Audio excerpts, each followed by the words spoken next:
성령에게 이끌려 가심이라는 제목의 말씀으로 오늘 설교했는데 중심 말씀 한 구절만 읽겠습니다. 마태복음 4장 1절 말씀 보실까요? 그때에 예수께서 성령에 이끌리어 마귀에게 시험을 받으려 광야에 가서 2절 40일을 밤낮으로 금식하신 후에 줄이신지라. 여기까지만 읽겠습니다.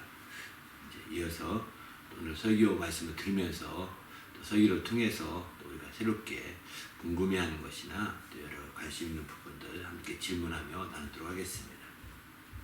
먼저는 영적인 부분에서 승리와 육신이 성공한 것이 다르다고 하셨는데 한 번 더 짚어주실 수 있나요? 그렇죠. 이제 우리가 이제 신앙생활하면서 우리가 승리한다는 것은 이제 뭐 일시적인 현상의 승리라기보다는 신앙생활하면서 승리라는 것은 바로 하나님의 승리를 우리가 원하는데 그것은 일시적인 것이 아니라 영원한 거거든요. 성경의 모든 이김은 하나님께 속한 것이다. 또 승리 또한 역대상 29장 11절 말씀처럼 이제 주께 속한 것이다. 주권이 주님께 있다. 이렇게 말씀할 때 그것도 마치 이제 주님께 있음을, 주님께 속한 것임을 이렇게 성경은 말하고 있거든요. 이런 승리는 결국 우리가 알다시피 이제 영원한 주님의 승리와 같이 연결되는 부분이라고 볼 수가 있습니다. 그런 차원에서 볼 때 우리가 영적인 승리가 진정한 승리고 영적인 승리가 우리가 궁극적으로 원하는 승리라는 거죠. 육신적으로 잠시 승리한 것처럼 보이는 경우가 굉장히 많거든요. 육신적으로 정말 그 어떤 상황에서 그걸 극복한 것처럼 보이지만 또 얼마 지나지 않으면 또 그런 문제로 또 넘어지고 하는 경우가 많이 있더라고요. 그런 차원에서 볼 때 영적인 그 승리를 통해서 이제 그 육신적인 그 성공과 이런 차이를 느껴야 될 것 같습니다. 우리가 잠시 세상 사람들은 육신적인 성공, 육신적인 어떤 승리 이런 것들을 그렇게 쉽게 생각하지만 우리의 신앙의 관점에서 본다면 그런 것보다는 바로 영적인 승리에 우리의 주로 관심을 두고 또 주님께 나가야 되겠다 이런 생각이 듭니다. 그래서 육신적인 승리는 어느 일정 기간 유효할지는 모르겠지만 그러나 그 뒤에 그 육신의 승리로 우리가 알다시피 그게 전부가 아니라는 겁니다. 육신적인 승리 곧 육신적인 면에서의 성공이 전부가 아니라는 거죠. 이게 만일 전부라고 한다면 성경은 이렇게 말했을 겁니다. 예수께서 말씀하시죠. 바로 너희가 이 땅에서 정말 육신을 죽이는 자를 두려워하지 말라. 너희 영혼과 함께 육신과 함께 너희 영혼을 멸할 우리 하나님을 두려워하라고 말씀하셨잖아요. 육신에 있어서 승리는 이제 알다시피 저 사람을 어떤 형태로 복수를 하더라도 승리할 수 있죠. 상대방을 죽이기까지 해서도 승리할 수 있습니다. 하지만 영혼은 죽일 수가 없거든요. 육신은 죽여도 그 영혼은 죽일 수가 없습니다. 그래서 우리가 바라는 진정한 승리는 육신에 초점된 승리라기보다는 그 영혼까지도 만족할 수 있는 승리를 우리가 취해야 그게 바로 참된 승리가 아닌가라고 보는 거죠. 어떤 사람이 정말 육신적으로 마침내 이제 복수를 해서 드디어 그 모든 걸 다 몰수하고 마침내 이제 모든 걸 다 패퇴시켰어요. 상대방을. 결국은 이제 그 정도가 아니라 욥처럼 말이죠. 정말 그 아이들도 다 죽이고 부인까지 완전히 그 가정마저 파괴시켰어요. 욥기에 나오죠. 그러면 욥이 진 거냐? 욥이 패배한 것이냐? 겉보기엔 패배한 거죠. 그런 광경을 보면서 욥의 친구들이 와서 당신 정말 이렇게 하나님이 이렇게 할 수 있겠느냐? 당신이 이게 분명히 뭔가 문제가 있는 거다 하면서 그 문제를 지적하게 되죠. 그거는 너는 아무 죄가 없고 나는 아무 잘못이 없다 하지만 너에게 있는 거다 라고 하면서 막 시비를 붙고 그것 때문에 논쟁을 하게 되죠. 그런 과정에서 우리가 한번 생각해 보자고요. 바로 욥이 패배한 것일까요? 욥이 실패하고 좌절하고 또 욥이 마침내 이제 그 아까 전쟁에서 패배한 건가요? 아니라고 보는 거죠. 욥이 그때만 당시만 하더라도 욥이 영적인 것까지 잘 몰랐던 것 같습니다. 영적 전쟁까지도. 그 육신적인 상황으로만 이제 치달아가면서 어려움을 겪었던 거죠. 그러니까 그런 광경을 주위에서 지켜본 사람들은 벌써 아이들이 다 죽었죠. 또 재산이 다 날라갔죠. 그리고 그 가정도 완전히 파괴됐죠. 또 그 몸마저도 완전히 엉망진창이 됐잖아요. 그러니 이건 그야말로 증거라고 볼 수밖에 없죠. 인생 자체가 완전히 구겨진 거죠.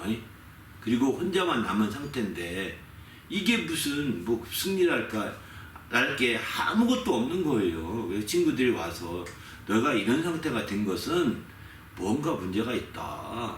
이거 하나님이 이런 상태가 되게 내버려 둔 것은 너의 뭔가 잘못이 있으니까 그거 빨리 회개하라. 사실은 겉면도 합당한 거고 그런 충고도 참으로 좋은 충고예요. 친구가 잘 되길 바라는 의미에서 한 거거든요. 근데 욥은 그렇게 충고할 때마다 화가 나는 겁니다. 나는 내가 잘못한 것이 없다. 내가 잘못해서 이렇게 된 것이 아니다 라고 하면서 친구들과 말다툼을 하고 많은 얘기를 하지만 결국 나중에 가서 이제 이 모든 것들이 다 영적인 관계 속에서 이루어졌다는 걸 알게 되잖아요. 이게 다 영적 싸움 안에서 자기가 테스팅되고 있다는 것을 알게 되는 거죠. 그리고서 마침내 이제 그러나 내가 하나님을 모르고 또 하나님을 너무 알지 못해서 말로 앞서갔다라고 이렇게 회개하는 모습이 있거든요. 이런 차원에서 볼 때 패배한 것 같이 보이는 욥도 패배가 아니잖아요. 궁극적으로는 이제 그가 말한 대로 그의 죄 때문도 아니고 그의 잘못 때문도 아니고 이 뒤에 영적인 큰 배경을 두고 있다고요. 그런 배경하에서 그걸 이해하지 못했기 때문에 그는 이제 친구들과 말다툼에 현혹되어서 막 어려움을 그 말을 하다가 범죄하는 일은 저질렀지만 그러나 이제 그가 마침내 육신적인 상황으로는 또 사람의 그런 상황으로는 마침내 성공이 아니라 완전히 실패예요. 좌절을 겪을 수밖에 없는 상황이지만 그러나 그가 그런 상황 속에서도 궁극적으로는 승리했다고 봐야 되지 않습니까? 왜? 거기서 드디어 스스로 완전한 패배가 되려면 욥이 자살하든가 하나님도 너무하시오 라고 하나님을 향해 욕하든가 이렇게 했다면 진짜 그거는 그 영적인 패배가 될 수 있는 거겠죠. 영적인 것까지도. 그러나 아무리 그래도 하나님을 욕하지 않았거든요. 그리고 자기 스스로 자기를 정말 이제 질국에 집어던 자살해서 질국에 집어던지지 않았거든요. 그런 점에서 본다면 마침내 나중에 하나님이 복을 주셔서 완전히 상황이 육신적인 상황도 뒤집어지잖아요. 그죠? 잃었던 자녀들도 더 예쁜 옛날 딸보다 더 예쁜 딸들 더 많이 낳고 재물도 옛날보다 더 많이 갖게 돼 육신적인 상황도 완전히 뒤집어져서 더 성공적인 삶으로 마감이 됩니다. 이런 걸 본다면 우리는 그 영적인 승리라는 것이 뭐냐 할 때 단기간적으로 영적인 승리 이렇게 볼 문제가 아니고 장기적으로 봐야 된다는 거예요.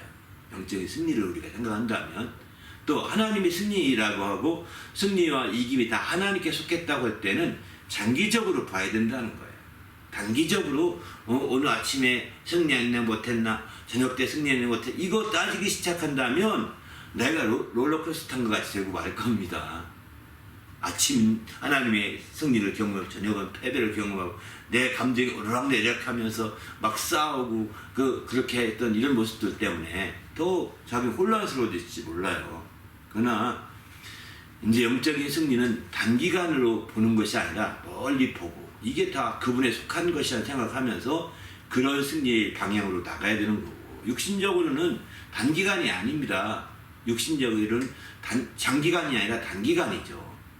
단기적인 면에서 육신적으로 모든 걸 바라보기 때문에 육신이 단기적이니까요.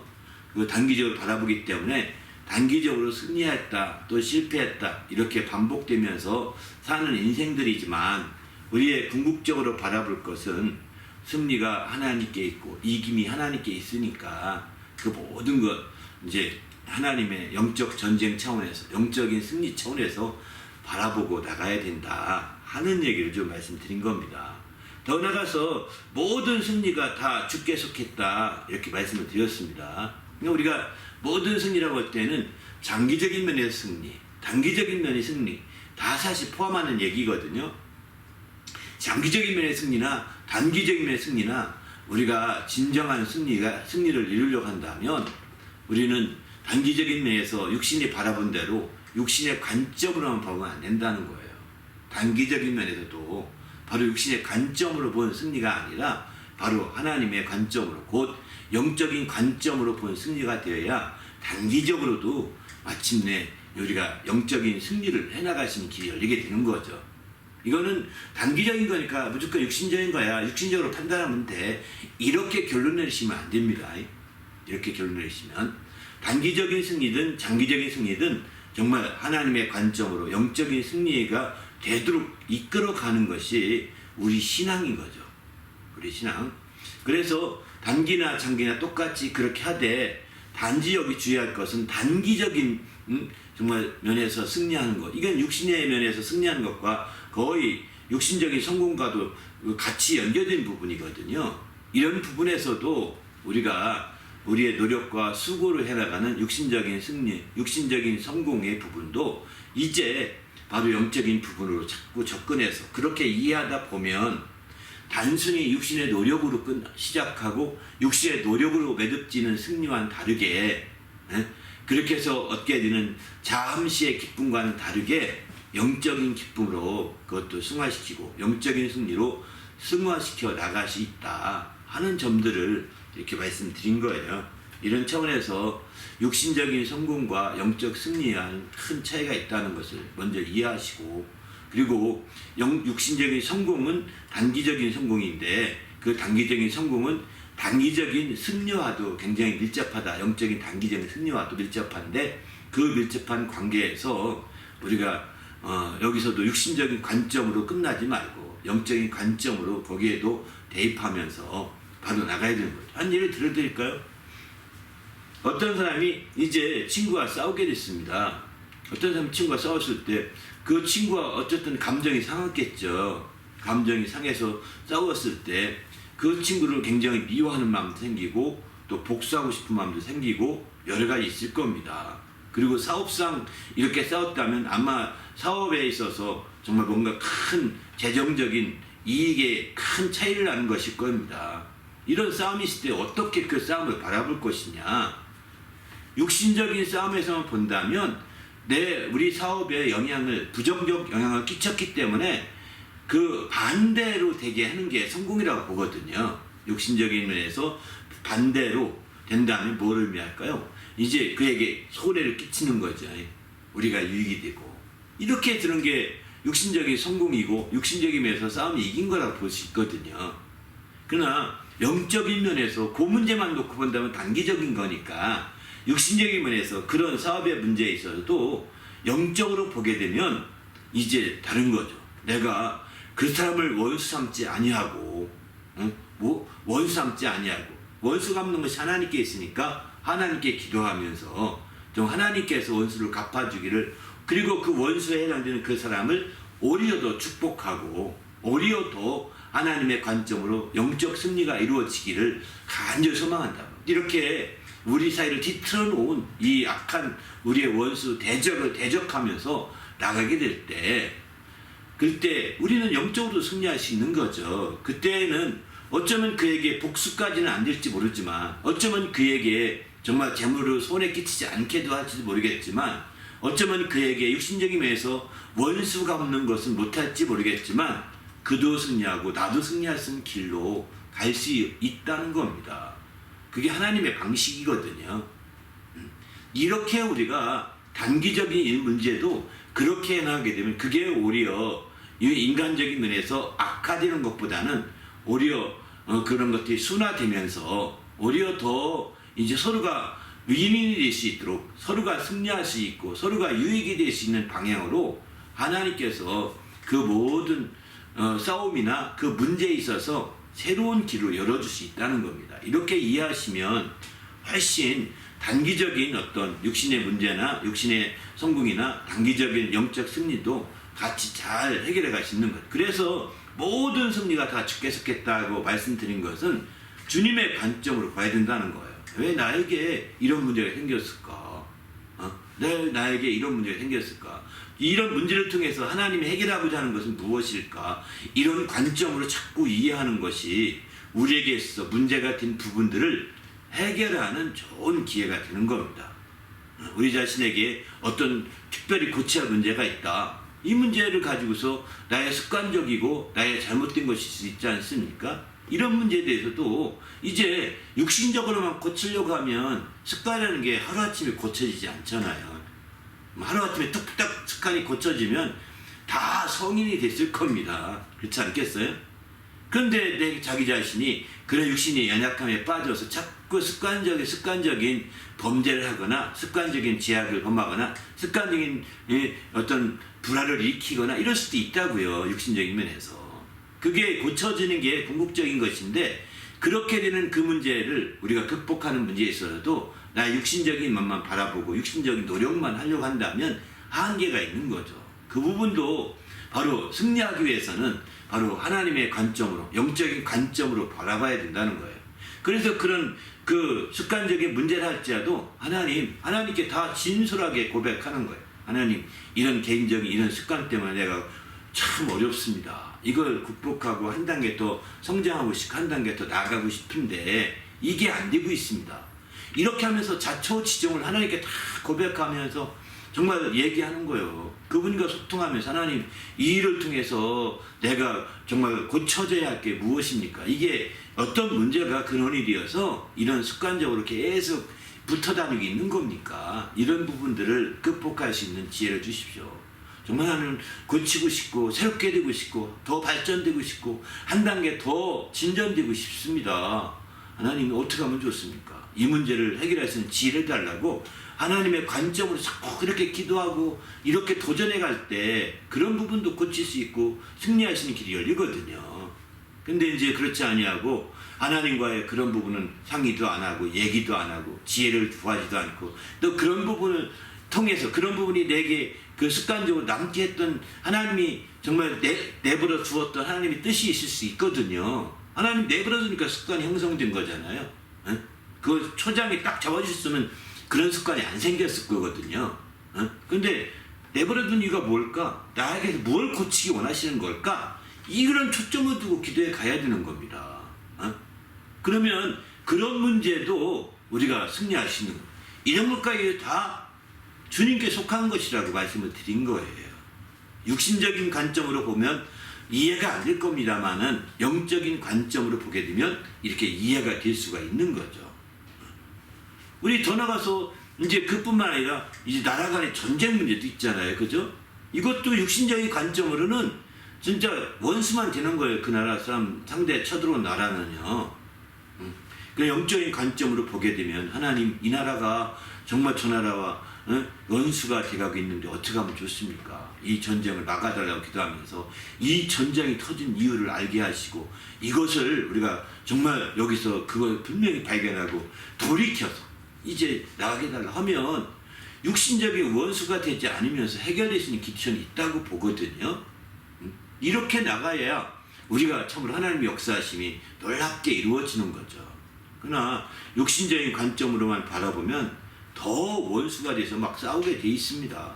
혼란을 가중시키는 겁니다. 이거는 안 돼야 되겠다 생각이 들어서 이렇게 좀 말씀을 드립니다. 할렐루야. 방금 말씀하신 대로 주님의 관점에서 볼 때 승리할 수 있다고 하셨는데 교회의 예를 들으셨던 것 같은데 어려움 중에서 교회가 더 살아나고 승리하는 비결이 성령이라 하셨나요? 예. 그렇죠. 이제 이런 그 교회 개인도 그렇지만 교회는 더 그런 것 같습니다. 교회가 이제 어려운 중에 또 개인도 어려운 중에 있으면 문제 해결하려고 하기 때문에 승리가 더 가까워 보입니다. 왜? 문제 해결하려고 하니까 문제 해결은 그 승리거든요. 어려움의 문제 해결은 그 승리거든요. 그래서 어려움의 문제를 해결하고 또 이렇게 나갈 수가 있는 거죠. 그런 것처럼 우리가 주님 앞에서 어려움의 문제를 해결한다는 자체, 교회도 마찬가지죠. 그러나 이런 어려움이 없을 때가 더 문제라는 거예요.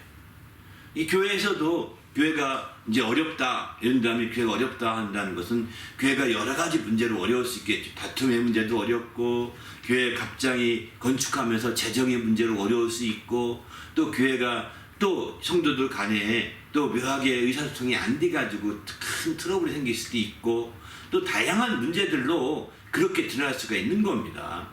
그렇게 어려움이 생기면 그걸 누구든 어려움이 생기면 방치하겠습니까?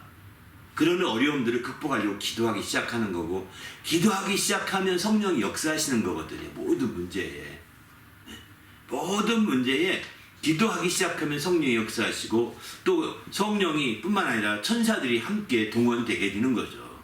왜? 그 기도는 천사가 받아서 하늘에 상사시키고, 또 응답받는 기도는 천사가 가지고 오기 때문이죠. 이렇게 해서 영적인 그 세계가 움직이기 시작하는 겁니다. 영적인 세계. 그리고 그 교회에 있어서 또 교회를 하나 되게 하고자 하는 것이 성령이시기 때문에 성령께서 그 교회에 필요한 말씀을 공급해 주실 것이고요. 성령께서 그 교회의 모든 것들을 더해 주시는 거죠. 이렇게 해서 마침내 이제 승리할 수 있는 아주 좋은 기회가 이런 성령으로 말미암아, 또 이렇게 어려움이 있을 때는 쉽게 우리가 그 어려움을 해결할 수 있고 승리할 수 있도록 성령이 역사하시고 이끌어 주신다는 거, 이런 측면을 우리는 여기서 생각해 봐야 될 것 같습니다.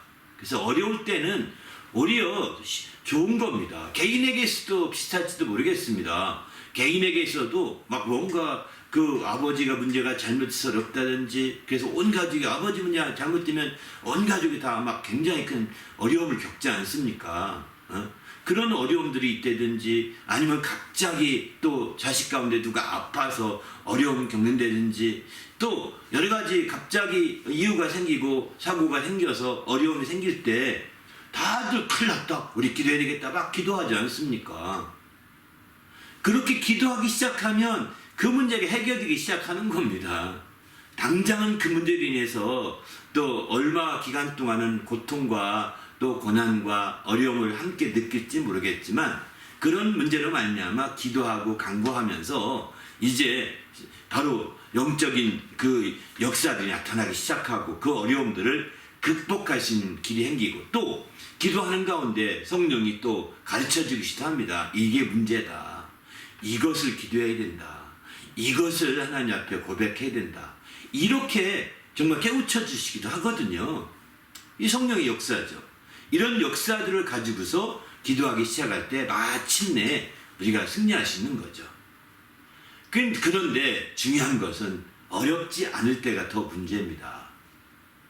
사실은 어렵지 않을 때, 어려울 때는, 그리고 힘들 때는 이게 다 그냥 단순한 육신의 어려움이 아니라 영적으로까지 어렵다고 하는 것을 우리는 알게 되거든요.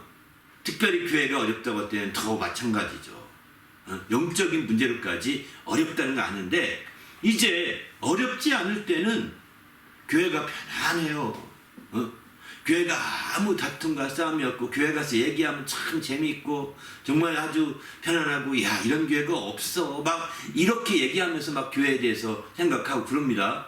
개인에게 있어도 마찬가지로 편안할 때, 좋을 때, 그냥 흥얼흥얼 그 편안한 노래가 나올 만큼 좋아질 때 어떻게 하느냐?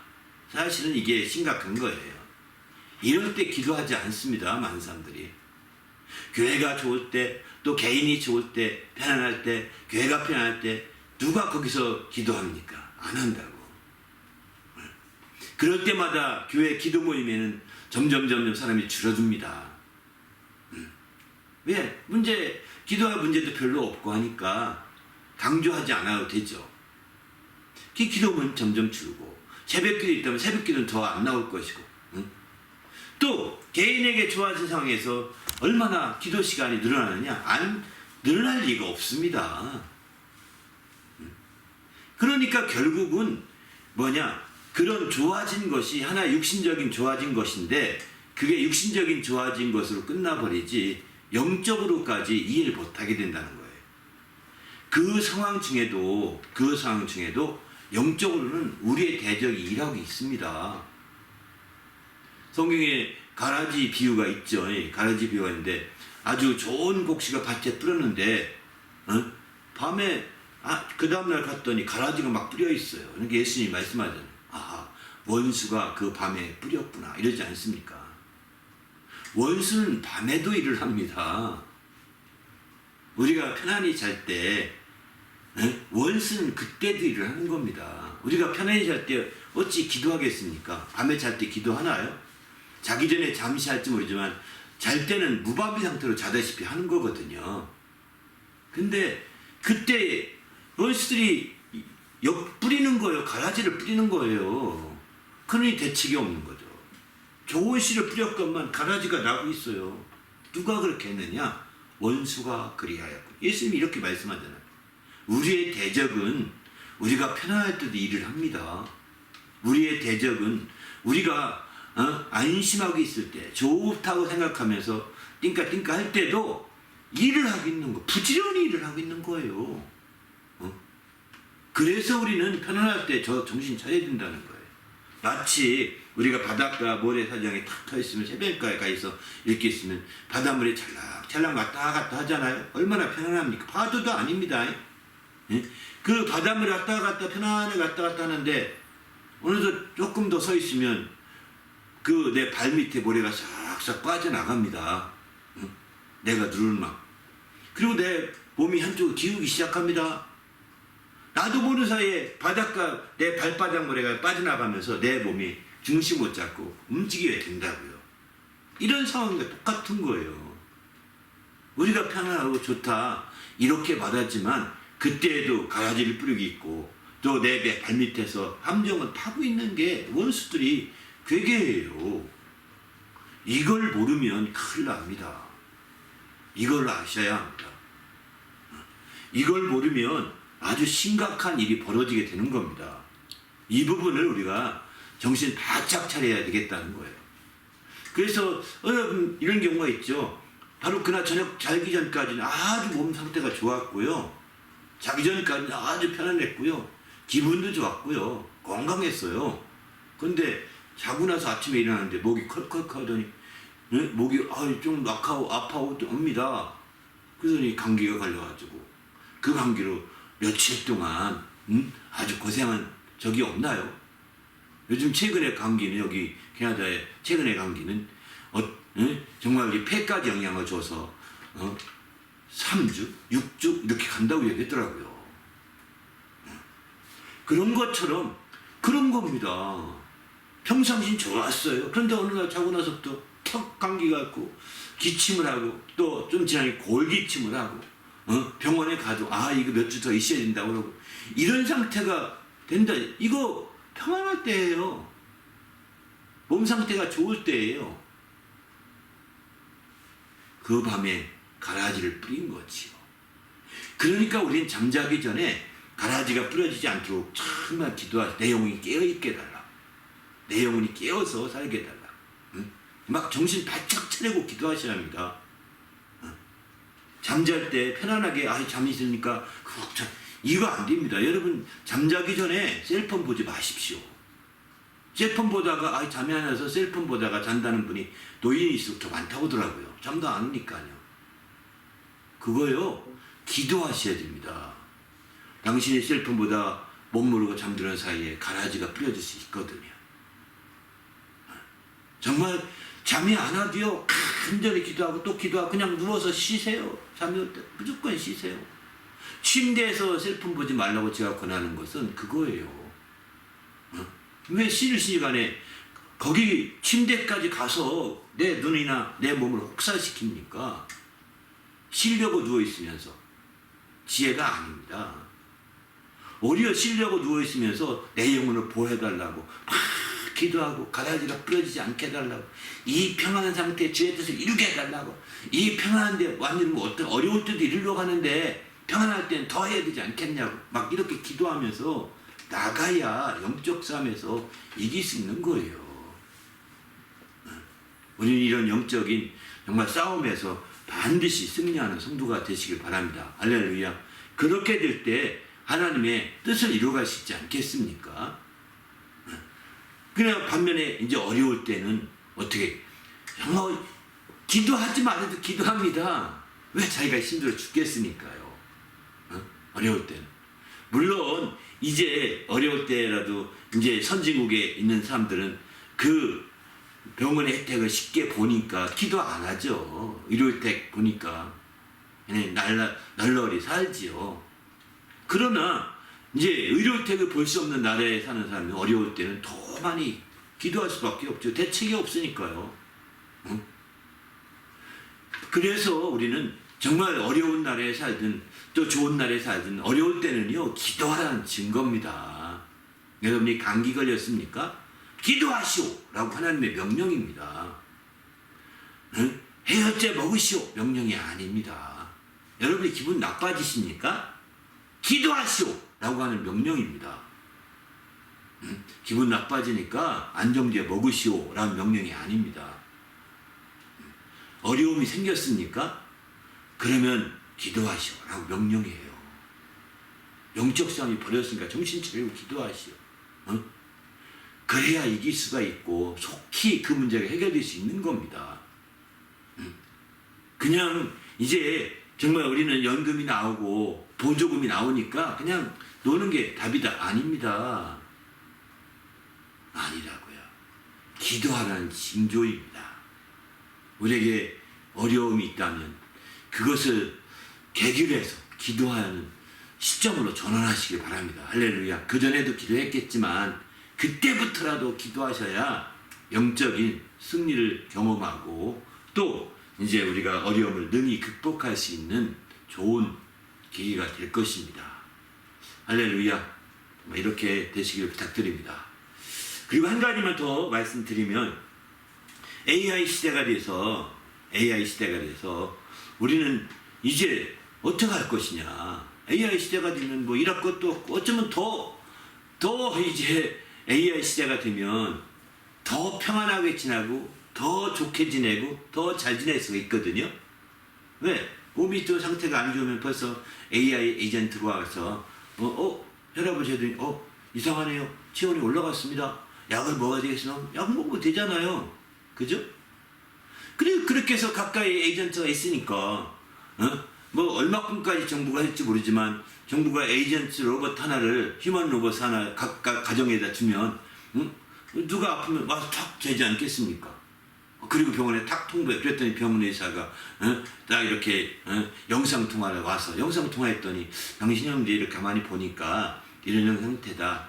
오늘부터 며칠은 집에 쉬어라. 아무것도 하지 말고 쉬어라. 약을 보낼 테니까 이거 먹고 쉬어라. 이렇게 하면서 지내는 생각이, 이런 가정을 한번 해봅시다.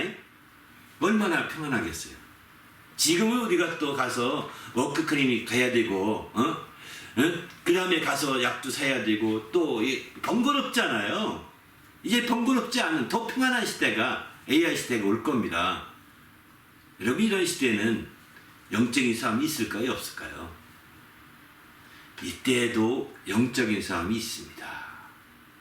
여기서 그런 AI 에이전트 휴먼 로봇의 이런 도움만 받으면서 편하다, 좋다, 역시 여기가 지상 낙원인가 보다 이렇게 하고 당신이 만다면 당신은 육신은 편안할지 모르지만 당신 영혼은 피폐해서 아주 말라서 아주 궁핍함에 처할 수도 있을 것입니다. 그 궁핍함이 결국이 뭘까요? 허무하게 느끼고 인생을 왜 사나 이렇게 느끼게 할 것이고 영혼이 궁핍한 특징이에요. 왜 사나 느끼게 하는 게 영혼이 아주 곤고하다는 증거거든요. 허무하게 느끼고 그저 세상이 무료하다 이렇게 느끼는 게요, 다 바로 산 게 아닙니다. 영혼이 이제 공고한 상태일 때 나타나는 대표적인 표현입니다. 영혼이 공고하다고 느낄 만큼이 된다는 것은 그의 육신적인 상황은요 평안한 상태가 된 거예요. 어쩌면 흡족할 만큼은 안 되어도 어느 정도 평안한 상태가 됐기 때문에 영적으로 공고한 것을 내 육신의 감각으로 좀 느끼는 거거든요. 그때 우리는 어떻게 할까요?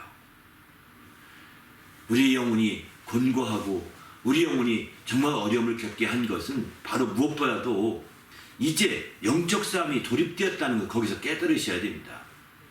AI 시대의 영적 싸움, 그런 영적 싸움을 우리는 대비하셔야 합니다. 그런 영적 싸움을 싸워서 이기려고 한다면 우리는 주님과의 깊은 교제를 계속해서 관계를 가지셔야 합니다. 우리 육신이 편안하다고 우리의 상황이 좋아졌다고 해서 거기에 우리가 매어 살지 마시고, 그럼 그게 매어 살면 육신의 노예가 되고 맙니다. 어쩌면 육신의 노예가 아니라 AI의 노예가 되는지도 모릅니다. 그렇게 되지 않아야 되는 거죠. 당장 그게 좋지만 나중에 그러잖아요. AI끼리 서로가 협력해서 인간에게 구테타 일으킬지 모른다는 얘기도 하지 않습니까? 어떤 정말 한상 어떤 소설을 보게 되면 다 그렇지 않습니까? 판타지 소설 가운데 그런 것도 그런 거 있잖아요. 영화도 그렇고요. 그게요 그냥 상상 속이 아닐 수 있습니다.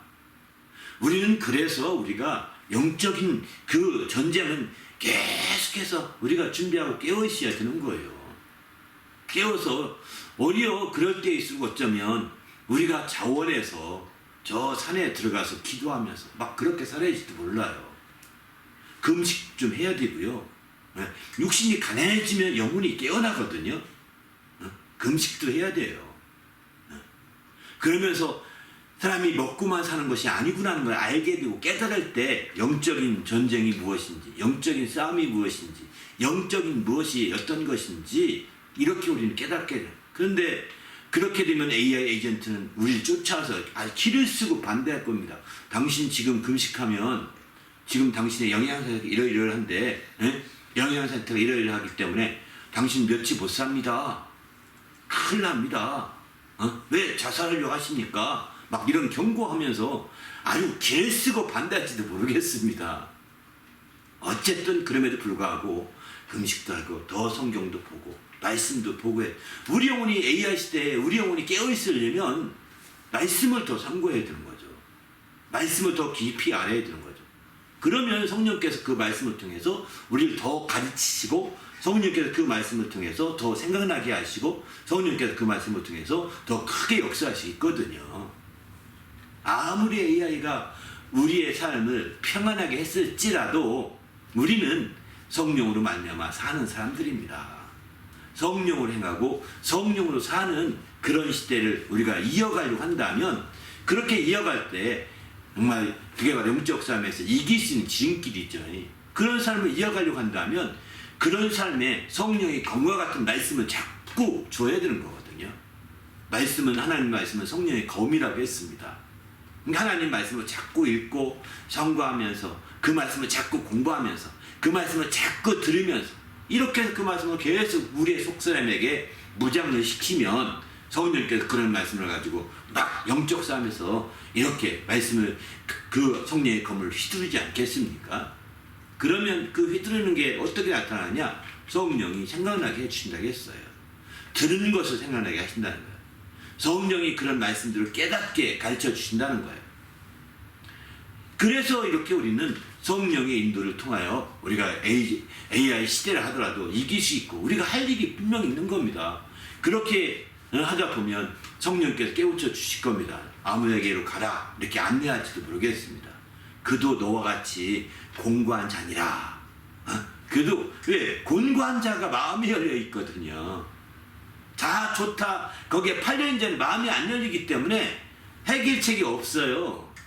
곤고한 자에게는 마음이 열리기 때문에 그런 자들에게 가서 성경을 공부시키고 안내하고 주께로 인도하고 이렇게 해야 되는 거죠.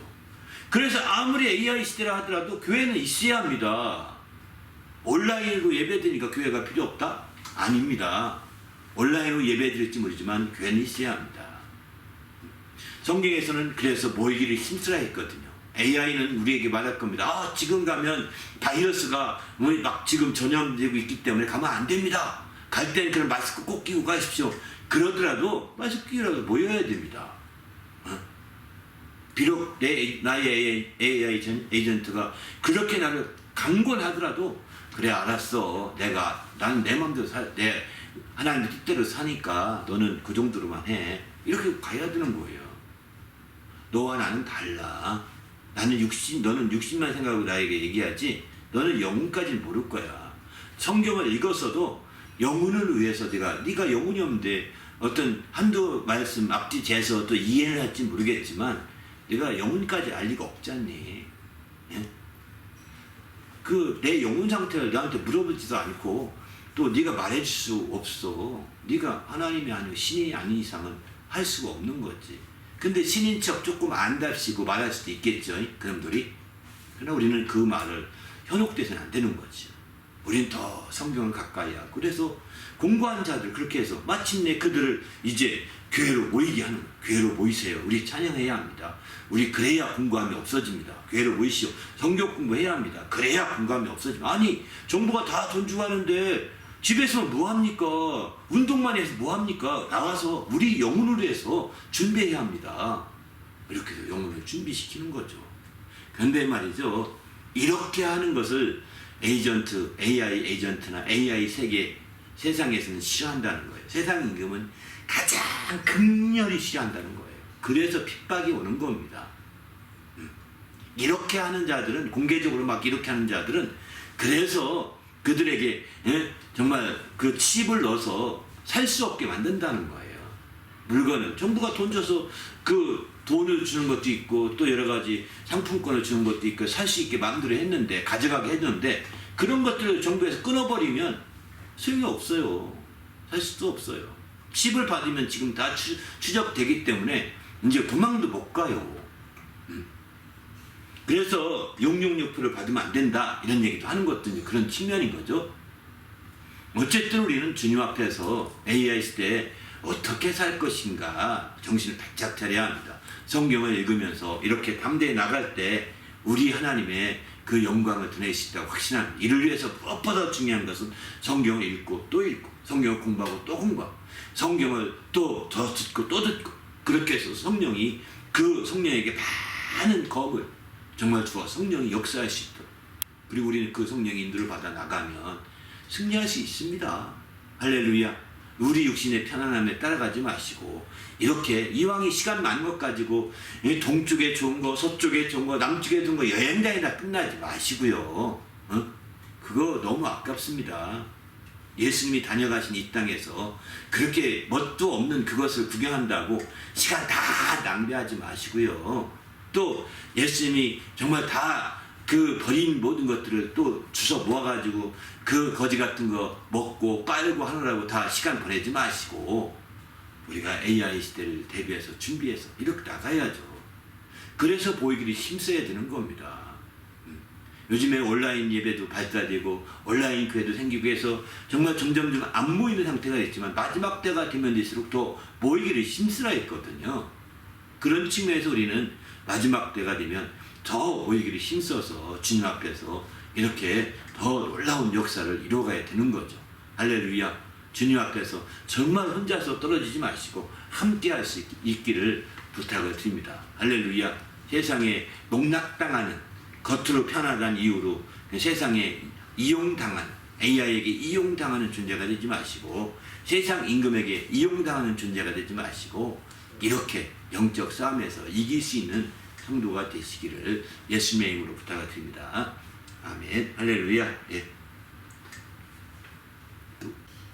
아까 전에 말씀하실 때 마귀를 대적하고 그런 문제들 얘기하셨는데 어떤 관점에서 이해해야 될까요?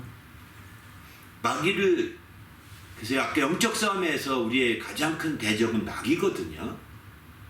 성경의 야고보서에 보게 되면 마귀를 대적하라, 그러면 저가 피하리라 이렇게 말하거든요. 너희 대적 마귀라고 성경 분명히 이렇게 표현을 쓰기, 바로 표현을 쓰기, 베드로가 그렇게 표현했죠. 너희 대적 마귀가 우는 사자같이 산길질을 찾고 있다라고 베드로가 이렇게 말을 했죠. 우리 대적 마귀예요. 우리가 대적할 자는 마귀인 거예요. 마귀를 가리켜서 성경에서는 예수님은 세상 임금이라고 이렇게 표현했습니다. 마귀가 세상 임금입니다. 다시 말해서 지금 우리의 이 나라는 마치 지금 총리가 마크 칸이라는 분이 이제 총리죠. 현재는 한국 같은 경우는 이재명 대통령이 지금 대통령이죠. 그 나라를 통치하지 않습니까? 한국은 대통령제에서 대통령이 통치하고, 여기는 이제 의회제에서 의회 총리가 통치하는 거죠. 최다수 당수가 총리하는 거죠. 의원수 중에 가장 많은 그 당의 당수위가 총리가 되어서 통치하는 거죠. 그렇게 되는데 근데 세상 임금이라면 뭐 이해 못 하시죠? 이 세상 정치 개념이 아닙니다. 영적인 면에서 이 세상 임금이라고 표현하는 겁니다. 정치적인 개념으로 어떤 총리나 대통령이나 유엔 사무총장이나 뭐 이런 것들을 가리키는 게 결코 아닙니다. 유럽의 EU의 어떤 공회 무슨 의장이라든가 이런 거 아닙니다. 바로 이 세상 임금이라는 것은 마귀가 이 세상 임금이라고 성경은 이렇게 말하는데 그것은 영적인 면에서 얘기하는 겁니다. 육신적인 면에서는 지금의 뭐 130개국인가 뭐 100 몇 개국인가 나눠져 있다고 그러지 않습니까? 전 세계가. 그 국가에 속하지 않은데 땅이 많이 있습니다. 그런데 그렇게 땅 중 세상에 이 지구에 있는 땅 중에서 각각 나라로 세워진 나라는 유엔에 가입된 나라 수만큼 뭐 더 많을 수도 있겠지만 그렇게 돼 있는 거죠. 그런데 이렇게 갈래갈래 쪼개져 있지만 세상 임금은 하나뿐입니다. 이 세상 임금은 마귀라고 성경은 말하고 있습니다. 우리가 바로 싸운다고 할 때 싸움은 이렇게 갈라야 되는 국가 간에 갈라야 되는 민족 간의 싸움이 아니라 이건 다 육신에 속한 싸움들이죠. 그래서 1차 세계대전, 2차 세계대전, 지금 곧 3차 세계대전이 일어날지 모른다 라고 이렇게 말하는데 이런 대전들은 그런 나라들끼리 민족끼리 서로가 싸우는 거예요. 근데 그런 싸움이 우연하게 일어나는 것이 아니라 이 세상 임금이 뒤에서 몰살시키려고 하고 있는 거예요. 이 세상 임금은 우리 인간이 몰살되기 원하는 거예요. 그래서 몰살시키려고 전쟁을 일으켜서 몰아넣는 겁니다. 집어쳐넣는 거예요. 그런데 그런 이 세상에 벌어지는 그런 싸움 가운데 그러면 마귀가 일으켜서 마귀로 끝나느냐? 재앙도 마귀의 이 세상 임금이 어느 정도 부리는 것이 있습니다. 재앙도. 욥의 자녀를 죽일 때 이 세상 임금이던 마귀를 이제 하나님을 대할 때는 사단이라고 표현합니다. 사단이라고 할 때 사단은 혁명과 구테타 이런 뜻, 구테타하는 사람, 반란자 이런 뜻이거든요. 그런데 사람에 대해서는 마귀라고 표현합니다. 우리는 그래서 마귀라고 주로 얘기하죠. 하나님의 아들 입장에서는 사단인 거죠. 왜? 하나님의 아들을 상대할 때는 하나님의 직접 상대하는 것이기 때문에 사단이라고 볼 수 있죠. 이렇게 해서 우리는 그러나 사단과 마귀는 같은 한 존재예요. 이 존재가 보이는 지구 안에서 뿐만 아니라 보이지 않는 세계, 그 영적 세계라고 하는데 지구 안에 있는 영적 세계에서 이놈이 바로 우리의 임금 노릇하고 있는 거예요. 사망 권세를 가지고서. 이놈이. 왜 우리가 죽음을 무서워합니까? 바로 마귀가 이 영적인 존재인 마귀가 사망 권세를 가지고 있기 때문에 그게 사람들은 죽음은 무서워하는 거예요. 그렇게 되는데 이 세상 임금이 바로 아다시피 전쟁도 일으키고 이 세상 임금이 바로 재앙도 나게 하고 막 그럽니다. 욥기에 보십시오. 사단이 막 바람을 뺑 몰아쳐서 담장을 물어쳐서 다 죽여버리잖아요. 이 재앙이죠, 이게요. 또 막 군대를 보내가지고 그 많던 그 양들, 종들 다 잡아가잖아요. 싸움을 걸어와가지고 사단이 일으킨 거예요. 사단이 주 원인인 겁니다. 그렇게 해서 막 결국은 그 욥까지 막 몰살시키려고 한 건데 욥은 뭐 주신 이도 하나님이시고 가져가신 이도 하나님이시다 라고 이렇게 말하면서 우리가 적신으로 왔다 적신으로 왔으니 적신으로 가니 내가 무슨 말 하리요 하면서 다 하나님께 맡기고 하나님을 원망하지 않습니다. 그러니까 옆에 있던 부인이 그렇게 하는 거 보면서 막 뿔따기가 나가지고 나는 당신하고 맞서야겠어 하고 도망가잖아요. 가정도 다 깨버리고 나가버리지 않습니까? 나중에야 돌아와서 더 많은 사순까지 낳지만 아무튼 그렇게 했는데 그런 거 본다면 재앙이나 전쟁이나 이런 것들이 이 세상 임금이 뒤에서 조종하고 있다는 거예요. 별거 아닌데 막 이렇게 국가 간의 감정 일으키게 하고 별거 아닌데 그걸 꼬아가지고 이해 못하게 꼬아가지고 막 싸우게 만드는 겁니다. 지금 이란과 미국과 이스라엘과 다 싸우는 거 다 그렇게 해서 하는 거예요. 서로가 이해한다면 얼마든지 이해할 수 있는 건데, 러시아와 우크라이나 싸움도 그렇게 난 겁니다.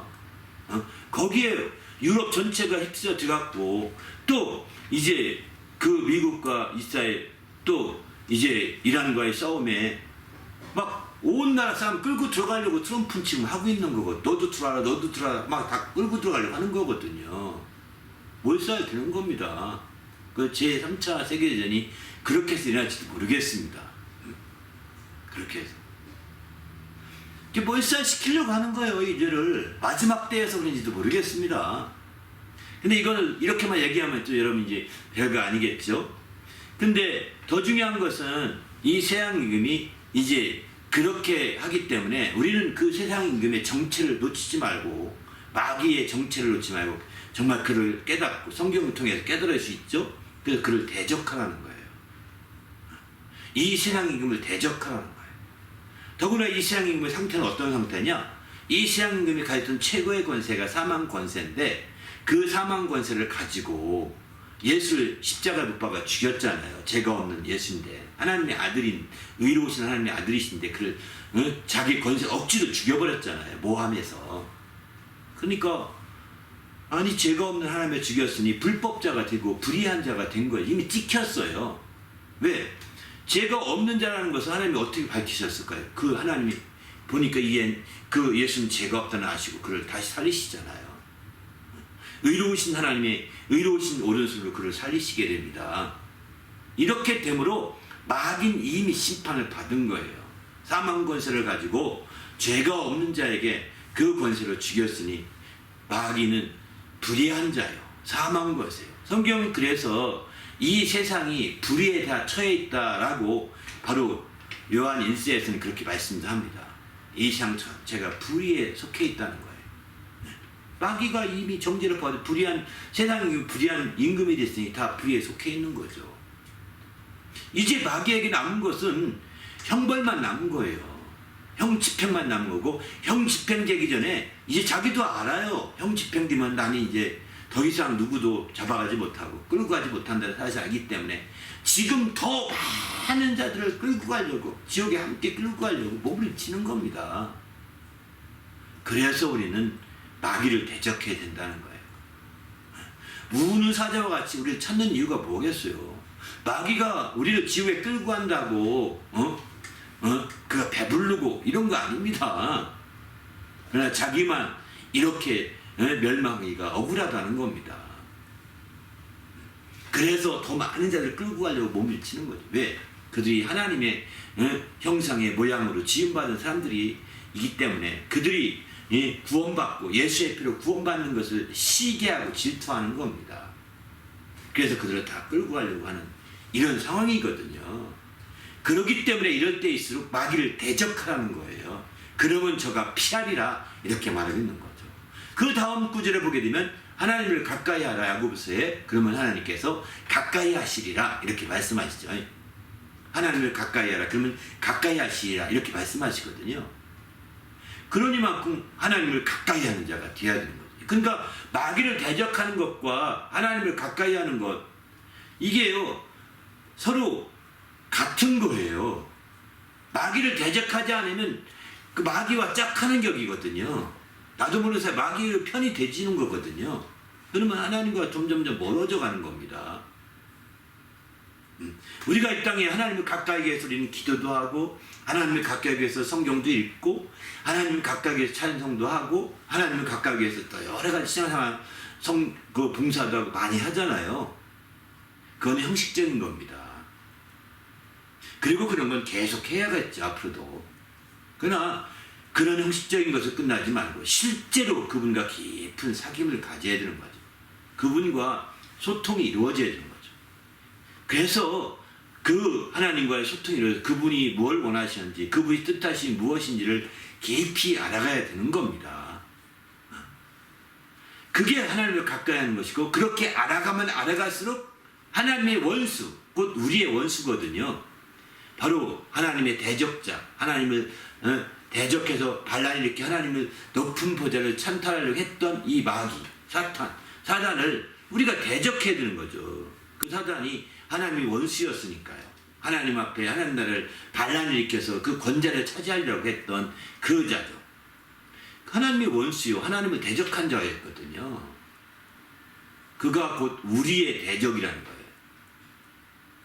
그렇기 때문에 우리는 마귀를 대적하면 대적할수록 더 하나님을 가까이 갈 수 있는 좋은 아주 지름길과 같은 겁니다. 마귀를 대적하면 대적할수록 더 하나님 말씀으로 깊이 무장될 수 있는 거죠. 그리고 어떤 상황이든지 다 지금은 우리가 육신을 가지고 있는 이상 영적인 전쟁이요, 영적인 상황인 것을, 영적인 싸움이 벌어지고 있는 상황인 것을 깨달을 수가 있게 되는 거죠.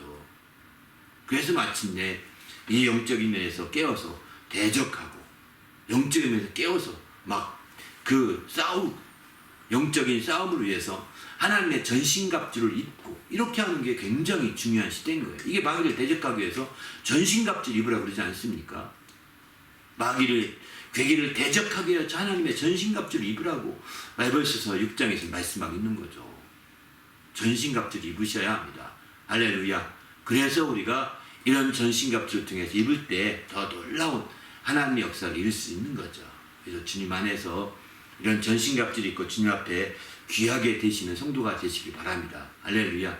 그래서 마귀를 대적하는 그리고 마귀를 대적하되, 마귀는 세상 임금 하나잖아요. 그런데 우리는 마귀를 대적할 수 있어요. 왜 그럴까요? 그러나 알다시피 이제 우리는 대적하시는데 우리가 하나님의 자녀로서의 권세를 가지지 못하게 되면 대적할 수 없습니다. 하나님의 자녀로서 하나님의 자녀의 권세를 가져야 마귀를 대적할 수 있는 힘이 생기게 되는 겁니다. 그러나 내가 하나님의 자녀라고 하는 자부심과 긍지가 없고 나는 평범한 성도요, 그냥 믿는 자요, 이런 정도는 대적하기 힘들어요. 대적한데도 당신에 대해서 거절적이지도 않을 겁니다. 한 예를 들을까요? 한국 사람이, 저 시민 한 사람이 어떤 나라로 생각할까요? 러시아를 향해서 막 삿대질해서 러시아 푸틴을 죽여야 된다 막 이렇게 한다고 해서 푸틴이 나타나서 너 왜 그러냐 이렇게 하겠습니까? 안 합니다. 그런데 한국의 국회의원은 헌법기관이잖아요. 마치 하나님 나라의 자녀와 같은 왕족과 같은 겁니다. 그러니까 국회의원이 나타나서 러시아 푸틴 나와라, 너 전쟁 그만두지 않으면 우리가 쳐들어가겠다, 우리가 국회는 동의하겠다, 막 이렇게 경고를 계속하면 이거 국가적인 외교 문제가 생깁니다. 그렇게 하기 어려운 거 함부로 못합니다. 그래서 실제 대적하는 거거든요. 똑같습니다. 하나님의 자녀된 권세를 가지고, 자녀된 권세를 가지고 마귀를 대적하게 되면 그 후자와 같은 역할. 왜? 하나님의 자녀라는 것은 하나님 나라의 왕자에 해당되는 거거든요. 비록 우리가 어릴지라도 왕자가 말하는 것은요, 그 하나님 나라, 하나님의 어떤 권세를 가지고 말하는 것과 똑같기 때문에 대적할 수가 있는 거예요. 우리가 나는 능력 없어 못하는데 당신이 아직, 그 얘기는 하나님의 자녀로서 권세가 약하다는 뜻입니다. 하나님의 자녀로서의 어떤 확신이 부족한 것입니다. 성경을 더 파고 들어가십시오. 성경을 더 읽어보십시오. 그러면 하나님의 자녀로서의 권세를 더 발휘할 수 있을 것입니다. 그래서 정말 마귀가 나를 무서워할지도 모르겠다 라고 하는 거 느낄 때가 있다니까요. 나를 내버려 두지 않을 것 같다 라고 느낄 때가 있다니까요. 느껴보셨나요? 저도 느껴봤어요. 저는. 정말 하나님이 우리가 악한 자를 이렇게 대적하고 나가면 마귀가 가만히 있지 않겠구나, 나를 대적하려고 하겠구나. 그러나 우리는 이미 마귀는 심판받았고 정죄됐고 우리는 승리한 증거가 내게 있는데 당당히 나가는 거예요. 두려워하지 말고, 이 세상님이 나를 향해서 대적해온다, 나는 큰일 났구나, 아닙니다. 거기서 정신 바짝 차리고 나가야 한 단계 더 전진할 수 있거든요. 저도 이제 그런 생각이 들어서 막 영적으로 쭉만 하면 그런 생각이 드는데, 또 내가 늘어지잖아요. 늘어지면 그런 생각 하나도 안 듭니다. 실컷 자고 편해지고 늘어지면 그런 생각 안 든다니까요. 근데 어느 날 생각 안 드는 것까지 좋지만 어느 날 제가 푹 쓰러지고 나면서 이 원수가 내가 이런 생각을 못하고 늘어져 있는 동안에 원수가 틈탔구나, 원수가 방해한 거구나 라고 하는 걸 깨닫게 됐어요. 원수가 방해한 거구나, 이런 것을 틈타 오는구나 라는 것을 제가 지난번에 제가 쓰러지면서 그 응급실에 갔다 오면서 제가 깨닫게 된 거예요. 정말 그 전에 열심히 막 죄짓들아 막 살고 말씀으로 막 헌신하고 막 이럴 때는 이 세상 그 마귀가 가만 안 둘 것 같으네, 이런 생각이 했는데 더 깨워서 기도하고 막 그랬었는데 어느 순간부터 제 마음에 좌절이 왔어요. 어느 순간부터 마음에 한숨도 쉴 때도 있었고, 그러면서 그냥 제 생활을 편했죠. 육신적인 생활을 편했어요. 이렇게 지내는 동안에는 전혀 그런 생각이 안 들더라고요. 그런데 지난번 쓰러지면서 그게 이렇게 나타날 수도 있겠구나, 이런 생각이 들었어요. 병원에 갔을 때 뭐 아무 이상이 없답니다. 별 이상이 없는데 아니 이렇게 쓰러져서 어디 뭐 딱 부딪히면 뇌출혈 나가고 죽으시지 않겠습니까? 야, 이게 원수의 어쩌면 대적해오는 방법일 수도 있겠다는 생각을 해보면 저는 그 뒤에 마음에 깨워서 더 기도하고 더 열심을 갖게 됐던 것 같아요. 사실은. 왜냐면 이거요 진짜 중요해. 마귀를 대적한다 보니까 이 마귀 어떻게 대적해, 뭘 어떻게 하면서 우리가 이렇게 막연하게 생각하는 경향이 너무나 많거든요.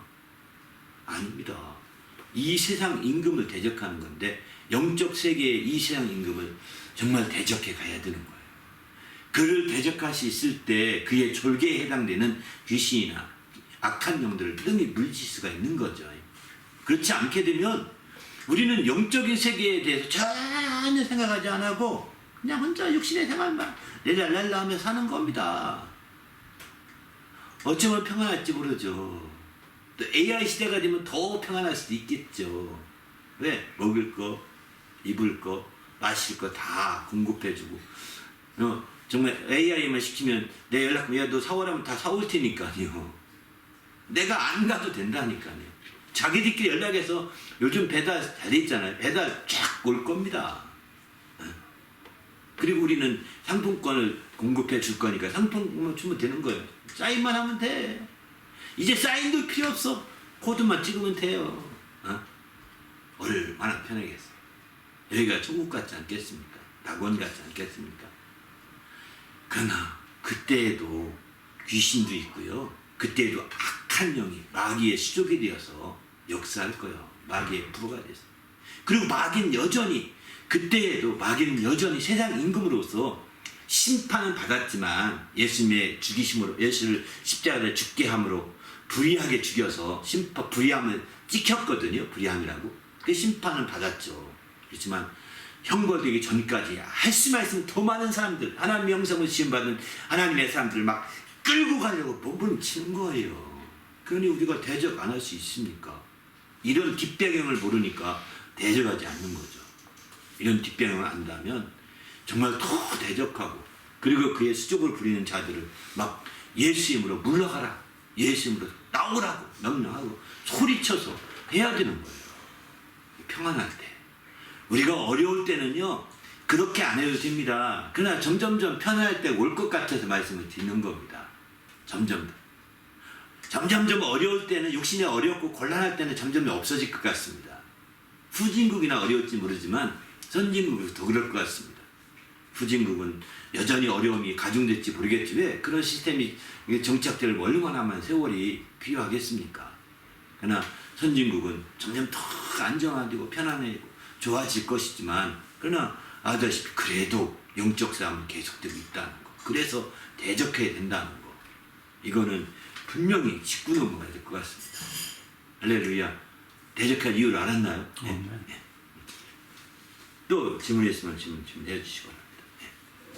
그럼 이번 설교 준비하시면서 새롭게 깨닫거나 더 점하시려 하셨던 부분이 있습니다. 꼭 이번에 증가하고 싶은 제가 문제를 9가지 문제를 냈거든요. 9가지 문제를 내고 그 문제에 대한 이렇게 답으로 성경 말씀을 쭉 정리해서 설교를 좀 준비했는데 6번까지만 오늘 설교한 것 같아요. 6번까지는. 7번, 8번, 9번은 설교하지 못했는데 그래도 결론의 말씀을 사실은 이제 잘 내렸죠. 앞에 설교의 승리에 대한 부분을 많이 설명하다 보니까 이제 그것으로 결론을 내려야 되겠다 생각해서 그렇게 결론을 내렸거든요. 근데 제가 원래 설교를 하면서 꼭 좀 마지막으로 덧붙이고 싶었던 것은 이겁니다. 성령의 역사에 대해서 그동안에 벌써 이제 4월달까지 계속 설교해왔지 않습니까? 그 성령의 역사를 설교하면서 또 부흥회나 수련회까지 설교를 하면서 나누면서 앞으로 1년 내내 할 생각을 하고 준비하고 있거든요. 그런데 그 얼핏 설교를 들으면서 말씀을 알게 되면 성령의 역사하심이 약간 소극적이면서도 수동적으로 역사하는 것 같이 이렇게 느껴지기도 합니다. 성령이 막 선뜻 나서서 막 주도권을 가지고 막 휘두르고 막 이렇게 하지 않는 것 같거든요. 왜? 성령은 조용히 역사하는 그런 경향이 있거든요. 할 수 있으면 뒤에서 밀어주는 역사, 어머니 같은 역사들. 아버지는 앞에 막 드러나는 역사를 하잖아요.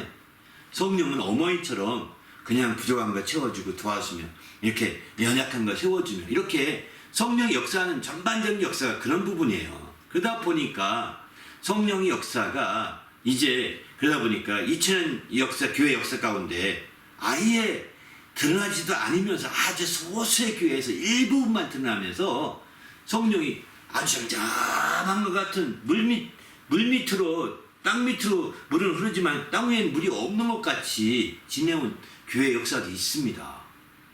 얼마나 성령이 소극적이고 성령이 능동적으로 역사하신, 아니 수동적으로 역사하든지 그렇게까지 표현될 만큼 성령이 역사하신 시대도 있다고요. 그러나 그때 성령이 사라진 건 아니거든요. 그런데 이 성령의 역사가 왜 그런 시대가 오늘 본문을 보면 우리가 알다시피 막 성령이 이끌어 가시고 막 몰아내시고 광야로 이런 거 보면 성령이 꼭 그건 아니란 말이에요. 그죠? 아버지처럼 성령이 막 너 왜 그거 하냐? 이런 하면서 막 꾸중도 하시고 막 책망도 하시고 물론 성령이 책망했다는 말은 없습니다. 책망한다는 말씀도 있네요. 성령이 임하시면 죄와 의와 심판에 대해 책망하신다고도 하는데 막 꾸중도 하시고 책망도 하시고 막 이렇게도 하시는 것처럼 보인다고요. 이걸 어떻게 이해해야 될까? 오늘 특별히 그런 말씀을 나누면서 이거를 어떻게 우리가 알면 좋을까? 그런 생각이 들더라고요. 오늘 이렇게 이끌어 가시다는 표현이 그 정도로 끝나지 않습니다. 성경의 많은 부분에 나오거든요. 또 하나님이 여긴 요한복음 6장에서 보면은 하나님이 이끌어주지 않으면 아무도 내게 올 자가 없다. 하나님은 아버지께서 이끌어준다. 아버지께서 우리 이끌지 아니하시면 아무도 내게 올 자가 없다. 이렇게 말씀하시거든요. 아버지께서 하시는 역사가 막 이끌고 너 방향 제시해주고 이런 것과 이렇게 해야 돼. 이렇게 제시해주는 게 보통 아버지들이잖아요. 엄마들은 그렇게 잘 안 하시잖아요. 그냥 뒤에서 돕고 연약함을 돕고 너 배고프겠다. 영양식적으로 많으니까 먹어야지 하면서 이렇게 세세한 부분을 돕지만 아버지들은 그게 아니거든요. 굵직한 부분을 돕고 끌고 이렇게 하잖아요.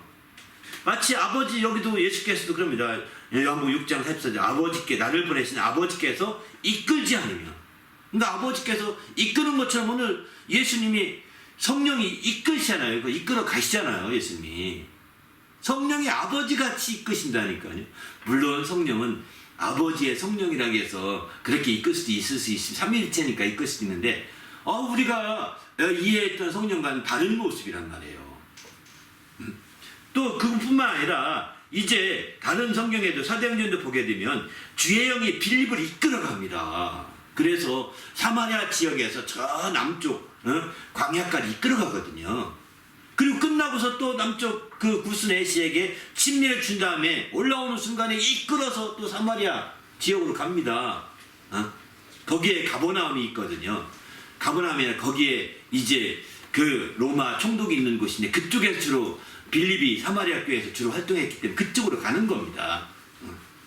그렇게까지 하신다면 이끌어간다고 굉장히 적극적인 표현이죠. 여기서도 이끌어가신다. 또 12장에 보면 사도행전 12장에 보면 주께서 자기를 이끌어 옥에서 나오겠다는 거야. 주께서 옥에서 이끌어내십니다. 베드로나 요한이나 이런 사도들이 옥에 갇혔을 때 예? 언제 갇혔느냐? 야고보가 사도 야고보가 순교한 다음에 옥에 막 잡아놨거든요.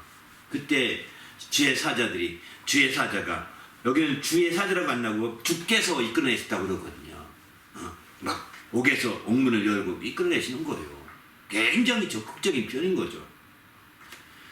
이런 표현들, 또 이제 요한계시록을 보게 되면 성령이 나를 데리고 갔다는 것도, 이끌어 갔다는 것 거의 비슷한 표현이거든요. 막 데리고서 이곳으로 갔고 저곳으로 갔고 이 산으로 가기도 하고 여기 가기도 하고 이렇게 하신다고요.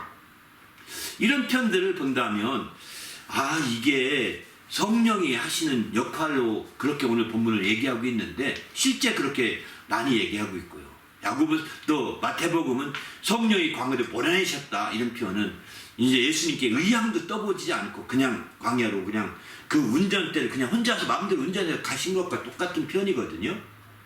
이렇게까지 적극적이었는가, 성령이 아버지의 역사처럼 이렇게까지 능동적으로 딱 이렇게 질주하시는 분이셨는가 하는 거예요. 왜 이런 차이가 있는가, 같은 성령에 대해서.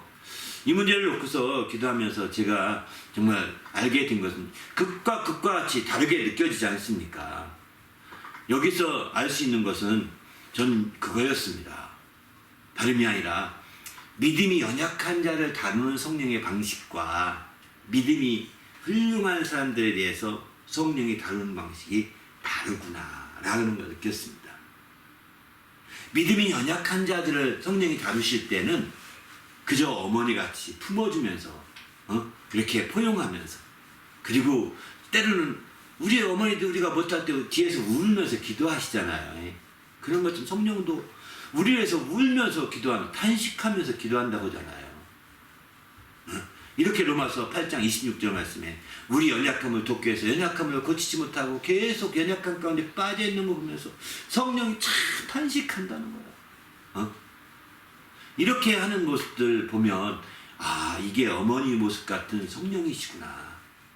그런데 믿음이 좋은 분들, 믿음이 훌륭한 분들, 이미 성령을 받아서 성령의 사람이 된 사람들, 이 사람들에게는 성령이 더 능동적으로, 더 적극적으로 역사하시는구나.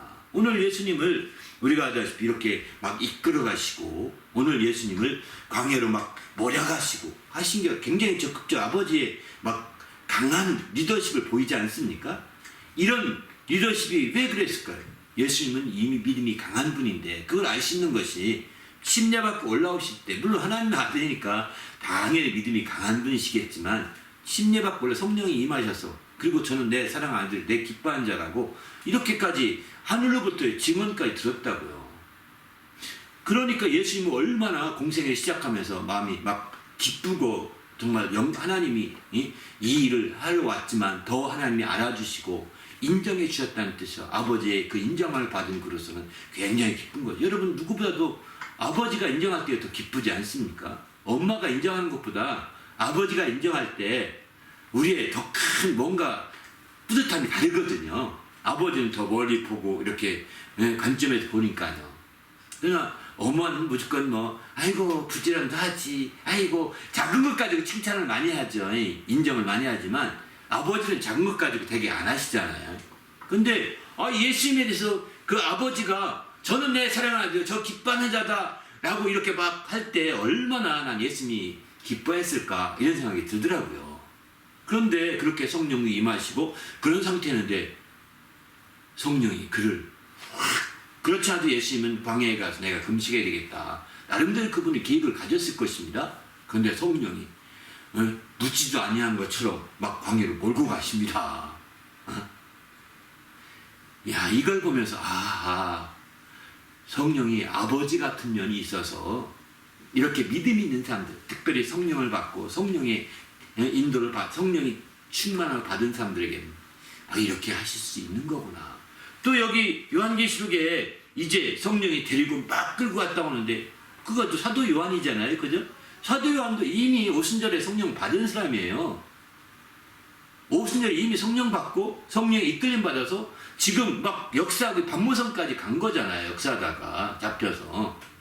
그러니까 성령 충만하니까 그걸 막 데리고 다니는 겁니다. 끌고 다니는 거예요. 의향을 물어보지도 않습니다. 너 어디 갈래? 궁금한 게 있니? 이렇게 물으지도 않아요. 그냥 데리고 높은 산에 올라가고 데리고 막 저기도 가고 이러는 거예요. 또 여기 이제 빌립 있죠. 8장에 빌립도 이제 알다시피 얼마나 충만했어요. 7 집사 중에 한 사람이 빌립이잖아요. 집사로 세워져서 정말 7 성령이 충만한 사람 세워라, 7명을 세워라 할 때 그 중에 한 명이 빌립이었거든요. 그가 사마리아에게서 복음 전하니 이미 성령도 받았고 믿음이 충만하니까 막 그를 끌고 다니는 거예요. 야, 처음에는 사마리아 지역에 있을 때 너 저 남쪽으로 가라. 남쪽 광야에 지금 에디오피아에서 온 내시가 말씀을 듣고 가는데 그에게 가라. 그냥 끌고 가신 거예요. 그냥 명령을 내리시잖아요. 그리고 어떻게 갔는지 안 나오지만 끌고 갔다고 볼 수밖에 없는 거죠. 그리고 끝나고 진해역 올라오니까 그를 이끌어서 사마리아 교회에 똥 떨어뜨려 준 겁니다. 믿음이 있으니까, 성령 이미 받았으니까. 또 12장에 보게 되면 이제 예수님의 사도들이 막 여기서 끌어내잖아요. 다 사도들이 성령 받았고 다 성령으로 충만했다고요. 그러니까 그들을 막 끄집어내서 역사한 거거든요. 그러니까 우리는 정말 우리의 수준이 그냥 잠잠히 엄마 같은 성령만 생각하지 마시고 아빠 같은 성령의 역사가 정말 우리를 끌고 우리를 막 크게 이끌고 적극적으로 역사하시는 이런 성령의 역사를 좀 더 사모하시길 바랍니다. 할렐루야. 그런 수준이 된다면 굉장히 높은 수준의 믿음을 가진 것이요. 성령 충만함을 받고 이미 침례를 받은 자로서 높은 수준의 믿음을 가졌다고 인정해 주는 것과 같다는 것입니다. 그런 높은 수준의 삶이 되었으면 좋겠습니다. 그저 성령 말한다고 해서 똑같은 얘기가 아니라는 걸 아시고 성령이 나를 가르쳐 주시고 생각나게 하신다는 게 똑같은 수준이 아닙니다. 그리고 애처럼 성령이 이끌어 가시고 막 대교 가시고 막 몰아내시고 할 정도 능동적으로 성령이 역사하신다면 오호, 내가 그만큼 성령이 정말 나를 높은 수를 인정하고 있구나 막 감사해야 돼요. 사실은 이런 감사가 넘치는 삶이 되시기 바랍니다.